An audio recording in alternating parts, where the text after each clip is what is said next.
So Nintendo have been going for quite a while now, and one thing that they've done that they are very good at is they've created a lot of really good IPs. Now, the downside of this is a lot of them have been kind of, left on the shelf for a while, and we've not actually seen them for, feels like forever. And sometimes I think a franchise just needs another chance. So here are 7 of the franchises that I want to see make a return on the Nintendo Switch.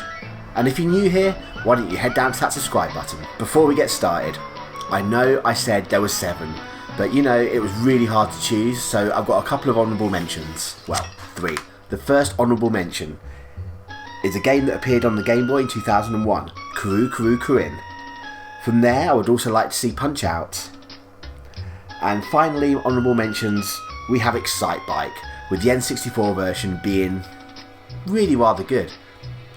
Now, it was a very close thing about whether I wanted Excite Bike or this next one onto the actual list of 7. It wasn't until I actually started to make this video that I decided I'm actually having more fun playing this than Excite Bike. At number 7, we have Wave Race. First seen on the N64 in 1992, with also a god-awful Game Boy version that came out in the same year. We've not seen Wave Race on a Nintendo system since Wave Race Blue Storm on the GameCube back in 2001. Now, I know Nintendo likes to innovate their IPs before they bring them back to give them something new to really hook people, but the thing you'll find with most of these games on this list is they all came out so long ago that the hook would just be online play. I had a lot of fun playing Wave Race, more so the N64 version. I never really got into the GameCube. I just found the controls a little bit more fiddly, and I had a lot more games to play at the time, so I didn't actually invest as much time into it. But racing over the waves, around the harbour, if you upgraded this to the Nintendo Switch, this could really be a beautiful game to play. Number 6. At number 6, I've got Wario World on the GameCube back in 2003. This was the only actual Wario World game that came out. We did have the Wario Land games, which were all 2D side-scrollers on the Game Boy Advance. I think the last one of those was on the Wii.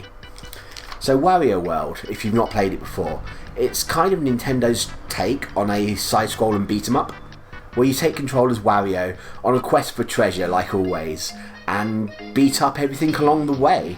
I think there's a nice little twist on the general platforming side that Nintendo tends to go for, as it does play much more like a side-scrolling beat-em-up than a standard platform game that we're used to.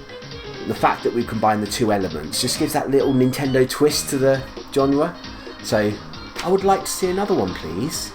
Number 5, Pilotwings. So Pilotwings debuted on the Super Nintendo back in 1990.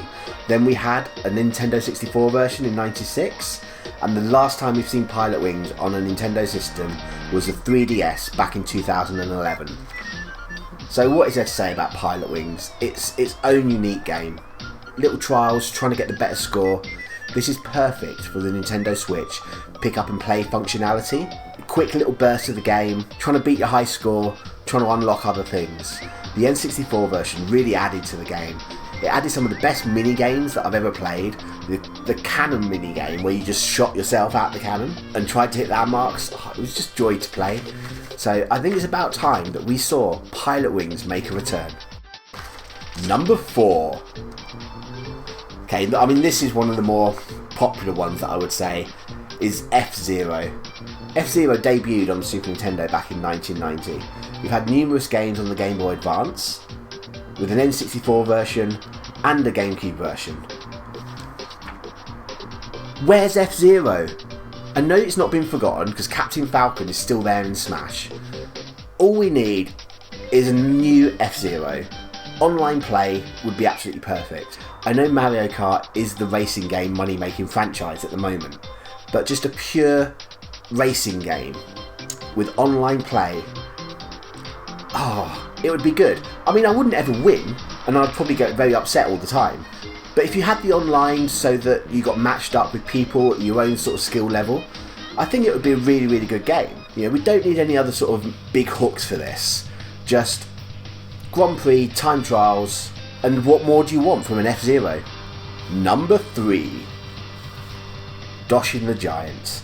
Originally made for the Nintendo 64 DD, and it also came out in Europe and Japan on the GameCube back in 2002. I did actually play this one quite a bit on the GameCube, and it's kind of like a god simulator where you're this giant who walks around and helps out the people that he finds, like gives them trees, levels out the ground for them, and then at a flick of a button you turn into a devil and you can start killing them all. And the more you help the people, the more they love you, the bigger you'll grow. But also, the more they hate you, the bigger you'll grow. And, I mean, primarily it was just a task of getting the tribes built, then taking people from the different coloured tribes and making new tribes. But again, this is a perfect game for the Nintendo Switch. Now you can add a little bit more depth to it, a little bit more things to do for the people. But again, as I've said so many times, this is a perfect Nintendo Switch game. Just to pick up, play for half an hour, then put back down. I could see this one really being a success, and there's nothing else like it out there on Nintendo Switch. Come on Nintendo, bring back Doshin, or put him in Smash. Number 2. Nintendo's done quite a few sports games, but for me, Mario Golf was the one. Originally out on the Nintendo 64 back in 1999, and also with the Game Boy Color version the same year. We've also had iterations on the GameCube in 2003, Game Boy Advance 2004, and the most recent outing on the 3DS back in 2014. Now, the thing that I've always liked about Mario Golf was you had the main games on the consoles, and then you had the RPG ones on the handhelds. So you could actually progress a character through on the Game Boy Color, then with the transfer pack, bring them over to the main game. Obviously with just the Nintendo Switch, this needs to be integrated, but it is still my most enjoyed Mario sports game that they have made. It's relaxing, I know it's just golf, but it's a good golf game. And if you want, put the motion controls in there, but please keep the traditional control scheme as well for us old people who like that kind of thing. So we're here. We're at my number 1 most wanted Nintendo franchise to come back to the Nintendo Switch.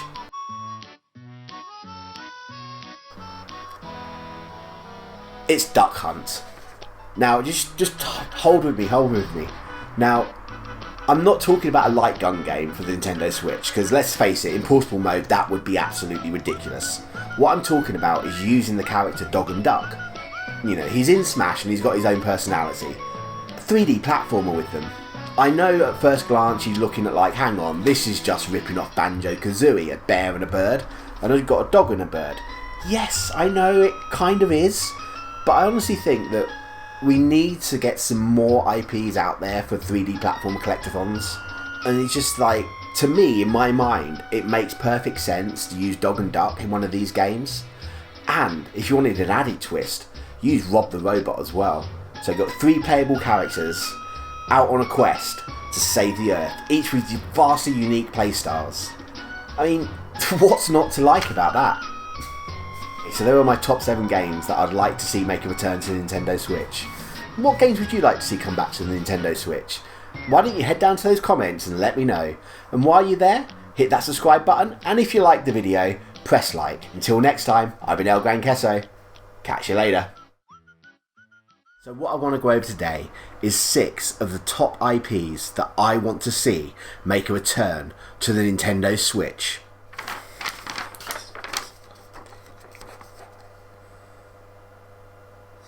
7.